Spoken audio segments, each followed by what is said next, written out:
Selling a business for maximum value is not a matter of choosing a price and posting a listing. It is a disciplined process designed to improve buyer confidence, create negotiating leverage, and reduce the risks that can lower the price or prevent the transaction from closing. Before we go further, maximum value is an objective, not a guarantee.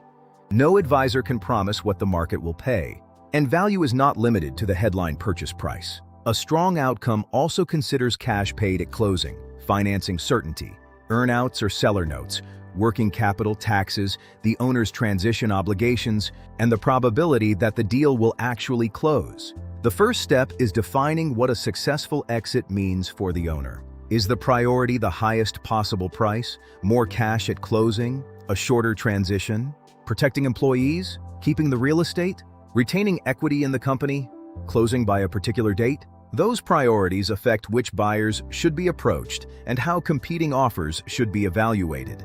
An owner who has not defined the desired outcome can accept an attractive headline offer that produces the wrong economic or personal result.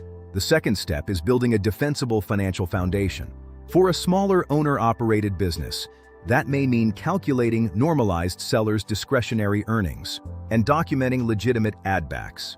For a larger company, it may mean developing adjusted EBITDA, preparing for a quality of earnings review, and understanding the working capital the buyer will expect at closing. In either case, the principle is the same. Buyers pay for earnings they believe will continue after the sale. Financial statements, tax returns, payroll records, customer data, and supporting schedules need to tell a consistent story. Every material adjustment should have evidence. If the seller presents aggressive add-backs or unexplained discrepancies, buyers may reduce the earnings before they ever debate the multiple.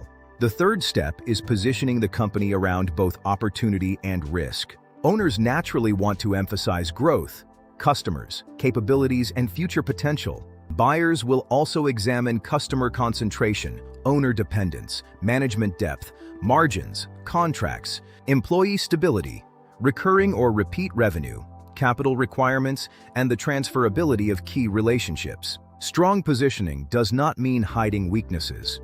It means identifying the issues buyers will find, addressing what can be fixed, and explaining the remaining risks credibly. A business with one large customer, for example, may still be highly marketable, but the seller should be ready to explain the history of that relationship, renewal behavior, contractual protection, and the plan for reducing dependence. Waiting for the buyer to discover the issue during diligence usually weakens the seller's position.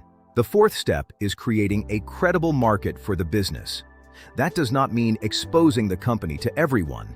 A confidential sale process should identify the buyers most likely to understand the business. A confidential sale process should identify the buyers most likely to understand the business. Depending on the company, that buyer universe might include individuals, search funds, strategic acquirers, private equity firms, independent sponsors, family offices, or other qualified operators. The objective is not simply broad exposure, it is controlled competition among credible buyers. Competition is created when multiple qualified buyers receive consistent information, follow a defined process, and understand that they must submit a serious offer within a reasonable timeline. One unsolicited buyer, or one buyer given exclusivity too early, does not establish the market value of the company.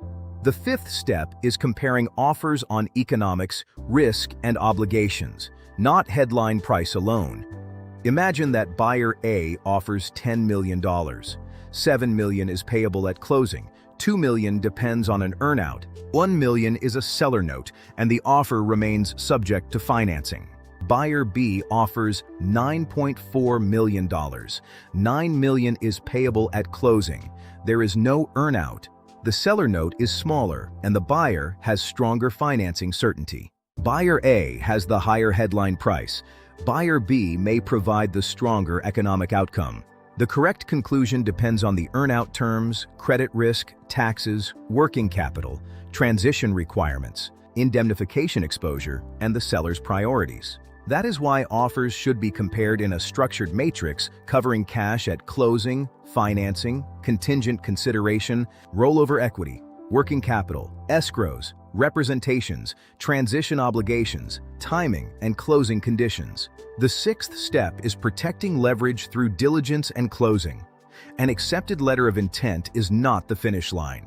It is the point where the buyer usually receives exclusivity and begins testing the assumptions behind the offer. If the financials are unsupported, the data room is incomplete, the seller responds slowly, or new risks appear. The buyer may try to reduce the price, change the structure, increase the escrow, or extend the transition. A prepared seller enters diligence with organized records, assigned responsibilities, a controlled question and answer process, and a clear understanding of potential issues. The advisor should also manage timelines, buyer requests, financing progress, working capital discussions, and coordination with legal, accounting, tax, and wealth professionals. The process changes somewhat by company size. In the $1 million to $10 million enterprise value range, individual buyers and acquisition financing may have a major influence on price, structure, and closing certainty. Sellers' discretionary earnings, add-backs, buyer qualification, and the owner's transition are often central. In the $10 million to $50 million range, buyers may focus more heavily on adjusted EBITDA, quality of earnings, working capital, management depth, strategic fit, rollover equity, and institutional diligence. But the governing principle does not change. Value is created and protected through preparation, credible positioning, the right buyer universe, competitive tension, disciplined offer comparison, and process control. If you are considering a sale, do not begin by asking, "Where can I list my business?" Begin by asking, "What must be true for qualified buyers to believe the value? Compete for the opportunity and close on terms that work for me?" Next, we'll address how long this process actually takes and what usually causes delays.